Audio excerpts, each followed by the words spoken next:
Hello friends, health insurance सही.com की तरफ से मैं सुमित भंडारी आपका स्वागत कर रहा हूँ। बहुत बहुत शुक्रिया इस वीडियो को देखने के लिए। आज का हमारा मेन टॉपिक है, हम लोग कुछ क्वेश्चन एंड आंसर्स की बात करेंगे। सबसे पहला प्रश्न क्या है, why comments are off in your YouTube videos. देखिए, मैं कोई यूट्यूबर नहीं हूँ, मेरा कोई ऐसा नहीं है कि मैं एक यूट्यूबर की हैसियत से एक यूट्यूब चैनल चला रहा हूँ। हमारा मेन काम इंश्योरेंस का है। 20% हम लोग कंसल्टेंसी के ऊपर फोकस करते हैं, 80% हम लोग इंश्योरेंस पॉलिसी डील करते हैं। तो ये जो चैनल है, इसका बेसिक पर्पस सिर्फ ये है कि अराउंड हमारे 90 से प्लस ज़्यादा वीडियोस हैं जिसमें हेल्थ इंश्योरेंस के बारे में जो एक कंज्यूमर को इन्फॉर्मेशन चाहिए वो अराउंड, देखिए 90 वीडियो बहुत होते हैं, उसके अंदर ऑलरेडी सारी इन्फॉर्मेशन दी गई है। और जिस पर्सन को कोई भी चीज़ उसके अंदर रेलेवेंट इन्फॉर्मेशन चाहिए वो उसमें से मिल जाती है। क्योंकि देखिए, अपना प्रोफेशनल कैपेसिटी पे काम कर रहे हैं, तो हमें भी एज अ कोई भी फैमिली पर्सन हमें भी अपना घर चलाना है। तो कमेंट्स के ऊपर हमारा फोकस इसलिए नहीं है। हमारे यूट्यूब जो वीडियोस हैं बहुत सिंपल होते हैं, कोई भी लेमैन है, गांव में भी पर्सन है, वो आराम से अंडरस्टैंड कर सकता है। तो ऑलमोस्ट अगर कोई पर्सन ये सारी लाइब्रेरी को 90 वीडियोस को देखता है तो उसको ऑलरेडी सारा कुछ पता लग जाता है। तो कमेंट्स के ऊपर जवाब देना मुश्किल होता है, तो इसलिए ये कमेंट्स ऑफ किए हुए हैं। सेकंड हमारा क्वेश्चन है कि एक नवी कंपनी का क्लेम रिजेक्ट हुआ है और उसके बारे में कोई पर्सन है थोड़ी परेशानी में, उन्होंने हमें कल मैसेज किया था कि भी मेरा ये क्लेम रिजेक्शन लेटर है, एक्सीडेंट का क्लेम था, नीज के ऊपर कोई दिक्कत हुई है। तो नेचुरली देखिए, क्लेम रिजेक्ट हुआ है तो उन्होंने इस रेफरेंस से कॉल किया था कि भी आपने नवी कंपनी की, एक नई कंपनी है, उसके बारे में थोड़ा सा वीडियो बनाया था। देखिए, नवी कंपनी की हम कोई बदनामी नहीं कर रहे, मेरा सिर्फ जो बेसिक मैसेज ये था, समझदारी से पॉलिसी लीजिए, थोड़ी सस्ती पॉलिसी है तो आपको थोड़ा सा कॉशियस होकर चलना है। ऐसा नहीं है कि IRD अप्रूव कंपनी है, ऐसा नहीं है कि क्लेम रिजेक्ट करती रहती है, ऐसा कुछ नहीं है। सिर्फ है कि थोड़ा सा एहतियात करके चलिए, क्योंकि नई नई कंपनीज़ के अंदर सिस्टम बनाने में टाइम लगता है और कंपनी के मैनेजमेंट का बहुत बड़ा रोल होता है। अगर एक्सपीरियंस लोग हैं, ईजिली इम्प्लीमेंटेशन होती है। तो देखिए, अब ये क्लेम रिजेक्ट हुआ जिसके अंदर कंपनी ने रिजेक्शन की मेन रीज़न दी है कि आपका जो क्लेम रिजेक्ट हुआ, जो आपका पैथोलॉजिस्ट था, उससे हमने बार बार कंटेक्ट करने की कोशिश की है, तो इसकी वजह से हमें लग रहा है कि आपने फ्रॉड किया हुआ है। तो देखिए, ऐसी प्रॉब्लम जब आ जाती है ना, तो आपको एक एजेंट की या आपके एक कोई ह्यूमन बीइंग है, कोई कंसल्टेंट है, कोई एडवाइज़र है, उसकी ज़रूरत पड़ती है।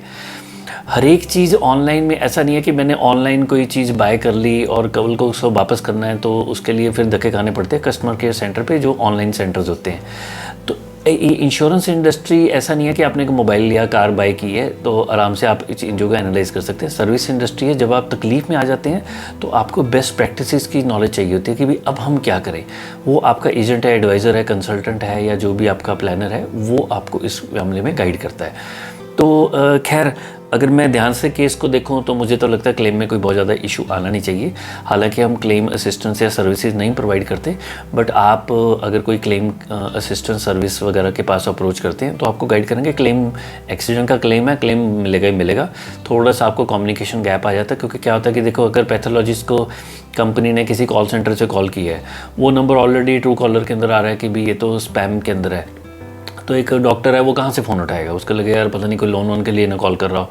ठीक है, तो काफ़ी कम्युनिकेशन गैप हो जाता है, तो उसका तरीका निकाल के अपॉइंटमेंट कर लेके कैसे फिक्स करके निकालना है वो आप गाइडेंस लीजिए, हो जाएगा आपका काम। तीसरा एक बड़ा बचकाना सा मैसेज आया था, कोई पर्सन है, हालांकि हमारे सब्सक्राइबर हैं, may be a very mature person, उनकी दुर्भावना नहीं थी, अच्छा सा उन्होंने बताया। उन्होंने कहा कि भी आप एक यूट्यूबर है तो आपको कमेंट्स ऑफ नहीं करने चाहिए। तो मैं तो सिंपल सी बात करता हूँ, I am not a YouTuber. दूसरा, उन्होंने कहा था कि भी आप थोड़ी सी स्ट्रेट फॉरवर्ड बात करते हैं और थोड़ा सा आप इसके अंदर इस तरीके से काम करिए कि आप ये जो 500 रुपये की जो सर्विस दे रहे हैं, इसके अंदर एक चीज़ ऐड करिए कि 30 दिन तक आप जो 500 रुपये की सर्विस ले रहा है उसको आप 10 मिनट के लिए डेली कॉल करके उसे कॉल करें। देखिए, मैं यहाँ पे बहस में नहीं पढ़ रहा हूँ। भगवान ना करे आपके घर में कोई बीमार होता है, एक अच्छे से डॉक्टर के पास जाते हैं, 5 से 10 मिनट वो आपको टाइम देता है और वो 500 रुपये ले लेता है। अगर नेक्स्ट विजिट के लिए जाते हैं फिर वो 10-15 मिनट के लिए 500 रुपये ले लेता है। हम लोगों ने ये जो फ़ीस रखी हुई है, ये एक फ़िल्ट्रेशन प्रोसेस के अंदर है। जो लोग जेन्युइनली हमसे हेल्प लेना चाहते हैं, उन्होंने काफ़ी तैयारी की होती है, उनको हम 2-3 सीटिंग के अंदर उनके आंसर का रिप्लाई कर देते हैं। सही क्वेश्चन होंगे, आराम से आंसर होता है, उनका काम हो जाता है। जो ये 10 मिनट पर डे 30 दिन के लिए मैं किसी को कॉल करूं, सॉरी मेरे बस की बात नहीं है जी। किसी पर्सन का सवाल है कि मुझे क्या HDFC अर्गो की ऑप्टिमा सिक्योर पॉलिसी बाय करनी चाहिए। देखिए, पॉलिसी कोई बुरी नहीं होती, कोई पॉलिसी अच्छी नहीं होती।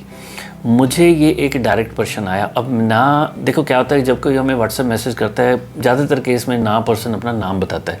देखिए, आप हमसे अप्रोच कर रहे हैं, ऐसा नहीं है कि भाई बहुत हमें ज़्यादा चीज़ों की नॉलेज है और मैं कोई बहुत ज़्यादा रिस्पेक्ट डिमांड कर रहा हूँ। एक कर्टसी की बात होती है, तहजीब की बात होती है। जब किसी से भी आप बात करेंगे, एटलीस्ट अपने आप को इंट्रोड्यूस करिए। मेरा नाम ये है, ये मेरी परिस्थिति है, तो क्या तब हम एक बातचीत कर भी पाते हैं। अब अननोन कोई भी नंबर से डायरेक्ट एक मेरे को प्रश्न आ रहा है कि क्या मुझे HDFC अर्गो की पॉलिसी लेनी चाहिए, मैं कैसे जवाब दे सकता हूँ? हाँ, एक फॉर्मेलिटी के लिए कुछ भी मैं बोल दूँ, ऐसे ही मेरा नेचर नहीं है। मैं बिट स्ट्रेट फॉरवर्ड पर्सन। कुछ लोगों को लगता है कि मैं थोड़ा सा ज़्यादा डायरेक्ट बात करता हूँ। देखिए, ज़िंदगी में टाइम की अहमियत है। आपका टाइम मेरे से ज़्यादा कीमती है, उसका सदुपयोग करिए। अगर आपको कोई प्रश्न पूछना है, रेलेवेंट क्वेश्चन पूछिए। मुझे नहीं मालूम आप कौन हो, मेल हो, फीमेल हो, मैरिड हो, अनमैरिड हो, 30 साल की उम्र है या 70 साल की उम्र है, कहाँ रहते हो, आपकी इनकम क्या है, आपकी हेल्थ इश्यूज़ क्या हैं, कितना आप कमा सकते हो और कितना आपको सम एश्योर्ड चाहिए। मैं कैसे किसी कंपनी के बारे में ऐसा बोल दूं कि आप ये प्रोडक्ट लो या ना लो? हाँ, स्ट्रेट फॉरवर्ड आंसर है। आपको अगर बहुत specific knowledge base, information base answer चाहिए तो पेड कंसल्टेंसी लीजिए। एक सज्जन हैं, उनका क्वेश्चन है कि मेरे पास एक ग्रुप पॉलिसी है 10 लाख की, कि क्या मुझे एक साथ में इंडिविजुअल या एक फैमिली टोटल पॉलिसी लेनी चाहिए? थंब रूल है, जो आपकी ग्रुप पॉलिसी है, चाहे आप प्राइवेट एम्प्लॉयज़ के अंदर है, सरकारी नौकरी तो है नहीं है, ना ये नौकरी पक्की है, ठीक है। भगवान ना करे कल को कोई हेल्थ इशू हो जाए तो आप नौकरी से भी जाओगे और उसके बाद आपको कोई कंपनी पॉलिसी भी नहीं देगी। तो बहुत सिंपल सा क्रिस्प आंसर है, जो आप पैसा खर्च कर सकते हैं। अगर खर्च कर सकते हैं तो अपनी पॉलिसी हमेशा मेंटेन करिए, ग्रुप पॉलिसी के सहारे मत रहिए। मेंटल हेल्थ इशू के ऊपर पॉलिसी डिनाइल पे क्या गाइडलाइंस होती हैं? तो एक शंकर जी हैं, उन्होंने ये क्वेश्चन पूछा है। देखिए, इंश्योरेंस के अंदर हजारों ऐसे तरीके हैं जिसकी वजह से इंश्योरेंस कंपनी पॉलिसी देने से मना कर देती है। ध्यान से सुनिए, मैं क्लेम रिजेक्शन की बात नहीं कर रहा हूँ। ऐसी बहुत सारी रीज़न होती हैं। अगर कोई पर्सन मेंटल हेल्थ इशू यानी स्टार्टिंग स्टेज ऑफ स्ट्रेस है, एंग्जाइटी है, पैनिक अटैक है, डिप्रेशन है, मेंटल हेल्थ की कोई भी स्टेज है, उसके लिए मेडिसिन ले रहा है, तो आप ये समझ लीजिए आज के बाद उस पर्सन को, अगर ये आपका केस है, आपको कोई भी इंश्योरेंस कंपनी पॉलिसी देगी ही नहीं। फॉरगेट अबाउट सरकारी, प्राइवेट, ये कंपनी, वो कंपनी, क्लेम सेटलमेंट रेशियो। अगर ये हेल्थ इशू है, साफ डिनाइल है। ऐसी आर्थराइटिस के केसेस होते हैं, कई कोविड के केसेस के बाद लोगों को पॉलिसी नहीं मिल रही है, कई बीमारियां ऐसी होती हैं, बॉडी में वायरस होता है, साफ पॉलिसी ही मना हो जाती है। मैं यहाँ पे ये बात ही नहीं कर रहा हूँ कि पॉलिसी लेने के बाद क्या कर होगा। अगर किसी को ऑलरेडी मेंटल हेल्थ इशू है, भूल जाइए। ये एक तरीके का भगवान का, मैं ये क्या बोलूँ इसके ऊपर, एक तरीके से मार हुई है। इंश्योरेंस पॉलिसी ही नहीं मिलेगी। फॉरगेट अबाउट क्या कंपनीज वगैरह में क्या होता है। लास्ट मैं प्रश्न लेना चाहता हूँ कि कोई पर्सन है, उनका क्लेम रिजेक्ट हो गया, तो उन्होंने हमसे कंटेक्ट किया कि भी जी मेरा एक क्लेम रिजेक्ट हो गया, 2-2.5 लाख का क्लेम है, तो आप इस क्लेम रिजेक्शन में मेरी हेल्प क्या कर सकते हैं? देखिए, जब भी आप कोई भी पर्सन पॉलिसी ले रहे हैं तो मैं एक फार्मूला लेके चलता हूँ। जब ये चैनल स्टार्ट हुआ था तब मैं इसको काफ़ी यूज़ करता हूँ। आई थिंक मुझे इसको यूज़ करना चाहिए। Only a right person can guide you to a right policy from a right company. Right person, right company, right policy, ये एक फार्मूला है। At the end of the day company matter नहीं करती, product matter नहीं करता, सिर्फ आपका sum assured matter करता है। जिस तरीके से आप पॉलिसी बाय करते हो वो एक राइट पर्सन आपको एडवाइस करेगा। जो बेस्ट प्रैक्टिसेस हैं पॉलिसी को स्टडी करने से पहले, ताकि आप एक वेल इन्फॉर्म कंज्यूमर बन सको, उसके लिए आपको एक राइट पर्सन गाइड करेगा। अगर आपने कोई पॉलिसी चूज़ की है तो आपको कन्विक्शन होनी चाहिए, मैं पॉलिसी क्यों बाय कर रहा हूँ, ये मेरे लिए बेहतर क्यों है, मेरे लिए बेस्ट एंड सुटेबल पॉलिसी क्यों है। ये आपको एक राइट पर्सन ही गाइड करेगा। कल को पॉलिसी लेने के बाद आपको कोई हेल्थ इश्यू हो जाता है, कल को आपका शहर चेंज हो जाता है, कोई इनकम बढ़ जाती है, कम हो जाती है, उस केस में बेस्ट प्रैक्टिसेस क्या हैं, क्या करना चाहिए। कंपनी से कम्युनिकेट करना है, क्लेम कवर बढ़ाना है, कम करना है, क्या करना है, हर एक परिस्थिति के अंदर आपको एक राइट पर्सन ही गाइड करेगा। कल को क्लेम आ जाता है, क्लेम के दौरान कंपनी से डिस्प्यूट हो जाता है, तो उस केस में एक राइट पर्सन ही आपको गाइड करेगा। तो जिस चीज़ पे मेहनत करनी है वो पॉलिसी आप स्टडी करिए, अच्छे से ढंग से बाय करिए, अच्छे से पॉलिसी बाय करिए।